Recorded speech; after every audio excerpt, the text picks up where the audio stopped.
Hey guys, in this video, I will show you how to use reward points on Amazon. All right, let's begin. First, open the Amazon app or go to Amazon.com. Add an item to your cart and tap Add to Cart. Once it's in your cart, tap the shopping cart icon at the bottom right and select Proceed to Checkout. On the checkout page, you'll see your shipping address, order total, and your current payment method. To use your reward points, tap on Change Payment Method. You'll see a list of your saved credit cards. If any of those cards are eligible for rewards, like a Chase Sapphire Reserve, you'll see an option that says, "Want to use your Chase Rewards points for this order?" Tap on that option. It may prompt you to enter your billing zip code. Once confirmed, select Apply Your Points. The points will be applied to your purchase by default. If your card has enough points, they can cover part or even the full cost of the item.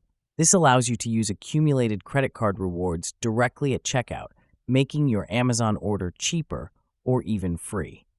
So that's basically how you can use reward points on Amazon. And that's it for this video. If you find this helpful, consider subscribing and giving this a big thumbs up. Thanks.